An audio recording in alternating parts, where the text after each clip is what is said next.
नमस्कार, मी कल्याणी. आज डॉक्टर बाबासाहेब आंबेडकर या जयंतीनिमित्ताने आज आपण इथे संवाद साधत आहोत.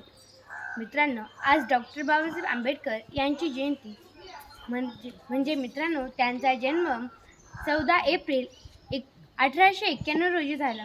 मित्रांनो, ह्यांना पुस्तकांची एवढी गोडी होती की जेव्हा लहानपणी त्यांना एकही मित्र नव्हते तेव्हा त्यांच्या मदतीस पुस्तकं धावून आले. त्यांनी पुस्तकांना आपला जिवलग मित्र बनवून टाकला होता. त्यांनी जर पुस्तक घेतलं तर एका नजरेत एक पान वाचून टाकायचे. म्हणजे त्यांची वाचनाची गती केवढी लवकर होती, ती किती फास्ट वाचायचे हे आपल्याला ह्याच्यातून कळतं.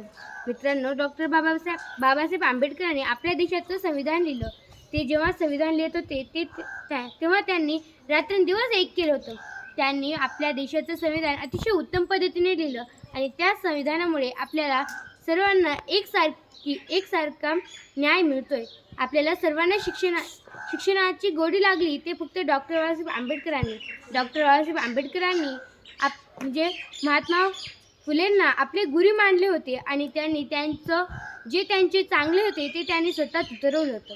मित्रांनो, 2 दिवसापूर्वी मी डॉक्टर बाबासाहेब आंबेडकरांचं हे पुस्तक नेलं होतं.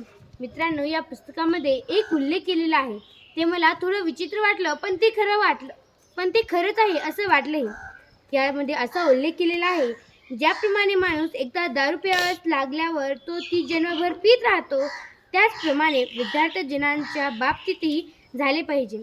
म्हणजे मित्रांनो, हे जेव्हा मी वाचलं तेव्हा थोडं ह्याच्यावर विचार केला व नंतर मला कळालं की ह्याचा अर्थ काय आहे.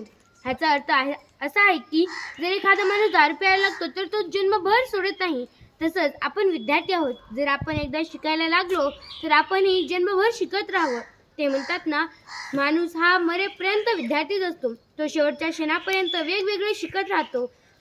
तसं आपण आपल्या अनुभवातून शिकायला पाहिजे असं डॉक्टर बाबासाहेब आंबेडकरांनी या पुस्तकामध्ये म्हटलं आहे. मित्रांनो, ह्याच पुस्तकातील एका पाठामध्ये असं पण उल्लेखलेलं आहे की जो दुसऱ्यावर विसंबला त्याचा कार्यभार बुडाला. ह्यामध्ये ती कथा अशी होती की एक चिमणी होती आणि तिचे पिल्ली होते. ते एका शेतामध्ये राहत होते. ते शेत पूर्ण पिकलं होतं आणि शेतकरी येऊन म्हणाला की आपण लवकरच त्यातला पीक काढून घेऊ आणि आपण आपल्या नातेवाईकांना बोलवू. नंतर म्हणाले आपल्या शेजाऱ्यांना बोलू, पण कुणीही त्यांच्या मदतीला धावून येत नाही. जेव्हा तो म्हणाला की आता आपण उद्या स्वतःच पीक काढून घेऊयात, तेव्हा ती चिमणी म्हणाली, बाळा, आता ते स्वतःच त्या पीक काढणार आहेत, म्हणजे आपल्याला लवकरच जागा बदलावी लागेल, नाहीतर आपल्या घर राहणार नाही. मित्रांनो, ह्यामधून आपल्याला कळलंच की जो दुसऱ्यावर विसंबला त्याचा कार्यभार बुडाला. कारण की आपण प्रत्येक गोष्ट आपणच केली पाहिजे.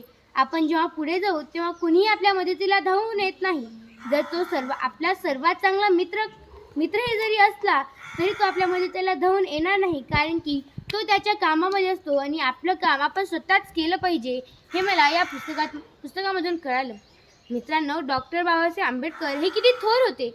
ते किती पुस्तकं वाचत होते आणि जेव्हा ते लहान होते तेव्हा त्यांनी पुस्तकाला सर्वात छान मित्र मानला होता.